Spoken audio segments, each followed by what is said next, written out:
Hello student, फिर से आपका मेरे चैनल पर स्वागत है। जैसा कि मैंने पिछले क्लास में नाउन के बारे में पढ़ाया था, जिसको हिंदी में संज्ञा बोलते हैं।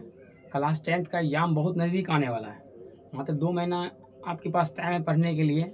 और व्याकरण पर अगर आप ध्यान नहीं सही से देंगे तो आप स्वाभाविक सी बात है, आपका रिजल्ट में त्रुटि आ जाएगी। इसीलिए आपको सारा सब्जेक्ट को बैलेंस बना के चलना पड़ेगा। ऐसा नहीं कि आप मैथ पढ़ रहे हैं, इधर सोशल साइंस छोड़ रहे हैं, सोशल साइंस पढ़ रहे हैं, साइंस छोड़ रहे हैं। इससे क्या होगा, सब विषय का वेटेज उतना ही है जितना कि मैथ का। इसीलिए सारा विषय को आपको बैलेंस करके लेके चलना होगा, ताकि आप अपने एग्ज़ाम में एक अच्छा स्कोर कर पाएँ और अपने भविष्य के लिए कुछ आगे जो प्लान है उसको तय कर सकें। चलिए, हालांकि मैंने आपको पिछले वीडियो में संज्ञा के बारे में पढ़ाया था। संज्ञा आपने पढ़ ही चुका होगा। उम्मीद है कि आप संज्ञा से क्वेश्चन करते होंगे तो एक भी क्वेश्चन नहीं छूटेगा। अब हम लोग आते हैं आज सर्वनाम के बारे में पढ़ने के लिए। सर्वनाम में होता क्या है, देखिए सिंपल सी बात है। जो बच्चा अगर संज्ञा नहीं पढ़े तो आप मेरे प्ले लिस्ट में जाके संज्ञा को पढ़ें, उससे आपको स्पष्ट हो जाता है संज्ञा से ही सर्वनाम का निर्माण हुआ है। जैसे मान लीजिए आपके घर में पापा मम्मी रहे तभी ना बच्चा आएगा, ऐसे नहीं आ जाएगा। वही चीज़ है, पापा मम्मी है, संज्ञा के बारे में अगर जानकारी है तो आप संज्ञा को पढ़िए सही से। उसके बाद क्या करते हैं, हम सर्वनाम आते हैं। चलिए, अब हम लोग डिफिनेशन पहले पूछेगा, देता है क्वेश्चन, 1 नंबर का क्वेश्चन पूछेगा, सॉरी 2 नंबर का क्वेश्चन पूछेगा कि सर्वनाम किसे कहते हैं। आप ऑल बोला आ जाइए, याद कराता है बहुत सारी टीचर, याद आपको करने की कोई जरूरत नहीं है। इतना आपको ध्यान रखना है, संज्ञा के बदले या संज्ञा अथवा और उसके बदले में जो नाम का प्रयोग होता है वही सर्वनाम कहलाता है। बस ये नहीं कि रट रहे हैं, एग्जाम दे दिया, क्या करें नहीं करें। मतलब कहने का मतलब ये हुआ, संज्ञा है, संज्ञा अथवा नामों के बदले जिन शब्दों का प्रयोग होता है उसे सर्वनाम कहते हैं। सिंपल सी बात है।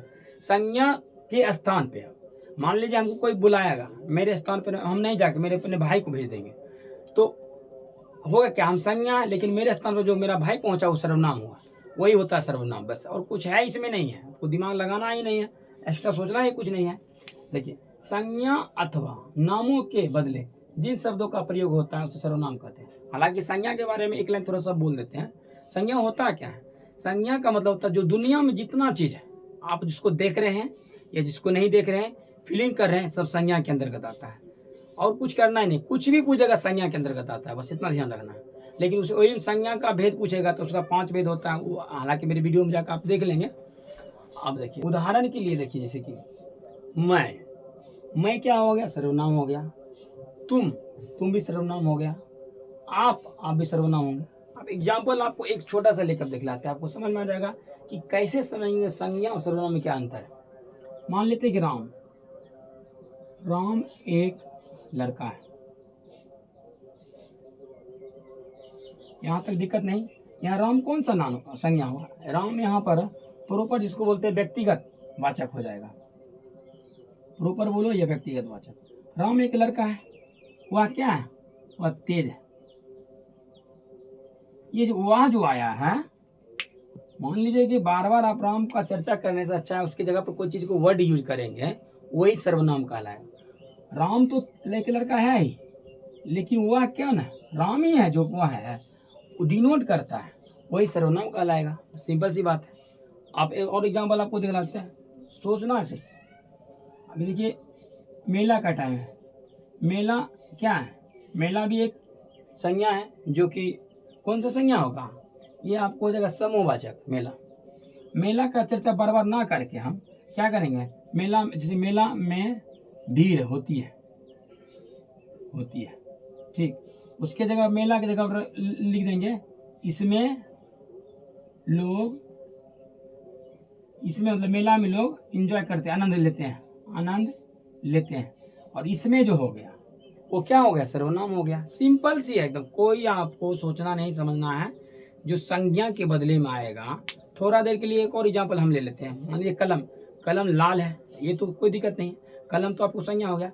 लेकिन यह कलम लाल है, यह क्या हो गया, सर्वनाम हो गया। इसकी कीमत, इसके क्या हो जाएगा, ये भी इसके क्या हो जाएगा, ये भी सर्वनाम हो गया। सिंपल है। अब देखिए, इसको 6 प्रकार होता है। आपको एक एक करके एक्सप्लेन करता हूँ। हालांकि क्वेश्चन यहाँ देखने से पता चल जाता है कौन सा है। देखिए, पुरुषवाचक होता है। पुरुषवाचक होता है क्या, जिससे पुरुष जाति का बोध होगा। इससे हो गया पुरुष, और पुरुषवाचक का मतलब होगा कि पुरुष जाति का बोध हो और मतलब मेल और फीमेल दोनों का बोध हो। जैसे राधा, राम, श्याम, कृष्णा, ये पुरुष जाति हुआ ना। जैसे राम नाम का लड़का जो कि अपने स्कूल में टॉपर है, और उसका दोस्त श्याम, श्याम भी देखिए क्या आ गया, पुरुषवाचक हो गया। ये क्या होगा, पुरुषवाचक में आ जाएगा। अब देखिए राधा, राधा नाम की लड़की डांस अच्छी करती है, लेकिन वह क्या है, वह बहुत ही कमजोर है पढ़ने में। वह किसके लिए आया, राधा के लिए आया। ये हो पुरुषवाचक का एग्जाम्पल हो गया। वो क्या हो जाएगा, सर्वनाम का होगा पुरुषवाचक। निश्चयवाचक क्या होता है, निश्चय का मतलब होता है निश्चित, कोई भी चीज को आप निश्चित करते हैं। मान लीजिए ना कि अभी हम पढ़ा रहे हैं, निश्चित है कि हम सर्वनाम ही पढ़ा रहे हैं ना, ऐसा नहीं ना कोई दूसरा टॉपिक पढ़ा रहे हैं। कोई अगर बोलेंगे या कलम है, ये निश्चित होगा ना। जब या वा का यूज हो तो निश्चयवाचक सर्वनाम कहलाएगा। सिंपल सा है, निश्चयवाचक सर्वनाम का डेफिनेशन हो जाना चाहिए जिससे निश्चित हो। या तो कलम ही है ना, मतलब ये मार्कर ही है ना, ये बोर्ड तो ये बोर्ड ही है ना, तो ये निश्चित है ना। वह लड़का है, वह लड़की है, या वही लोग, वो सब क्या हो जाएगा, निश्चयवाचक हो जाएगा। और निश्चयवाचक में क्या होगा, जिसको हम गिन नहीं सकते, जिसके बारे में हम अनुमान नहीं लगा सकते। मान लीजिए थोड़ा देर के लिए हम गेट बंद करके भी पढ़ा रहे हैं आप लोग ऑनलाइन, तो अभी कोई आएगा, नॉक करेगा, खटखटाएगा, तो हम बोले पूछेंगे ना कौन, कब आया, तो कौन है पता कैसे चल रहा है। जब भी कोई कुछ कौन इस तरह से आता है क्वेश्चन, तो ये भी अनिश्चय हो जाएगा। हालांकि आपको प्रश्नवाचक में कौन का आता है चर्चा होता है, लेकिन कोई कुछ इस तरह का जब भी रहेगा वो निश्चित हो जाएगा। संबंधवाचक क्या होता है, संबंध का मतलब होता है एक दूसरे से कनेक्ट करना। सिंपल सी बात, एक दूसरे से क्या होता है, कनेक्ट करना होता है।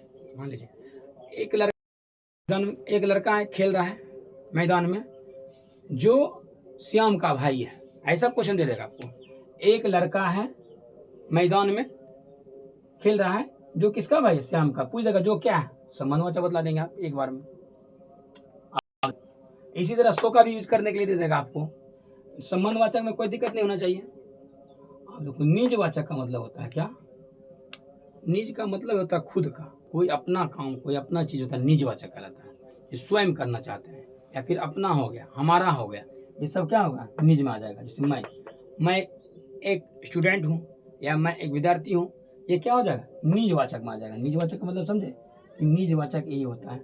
प्रश्नवाचक का मतलब सिंपल सी होता है। WH क्वेश्चन जानते होंगे, जैसे वेयर, हाउ, तुम, कौन, कब, क्या, कहाँ, ऐसा जब भी आएगा दिमाग में हटा लेंगे तो उसका आप एक ही शब्द में समझ जाएंगे कि ये प्रश्नवाचक सर्वनाम है। क्वेश्चन कैसे पूछेगा, एक एक एग्जाम्पल और बतला देते हैं।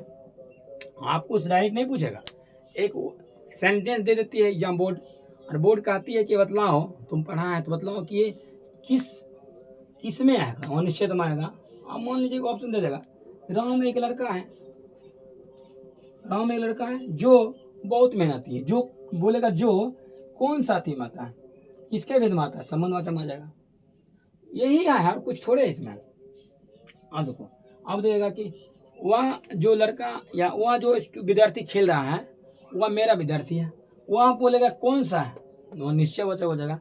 हालांकि हम अगले वीडियो में आपको इस चैप्टर से अभी तक जितना भी बोर्ड में एग्जाम में पूछा गया है क्वेश्चन, आपको अप टू डेट कराएंगे और आपको सोल्यूशन करवाते हैं, ताकि आपका जो हेजिटेशन दूर हो जाए और आप अपने परीक्षा में एक अच्छा स्कोर करें।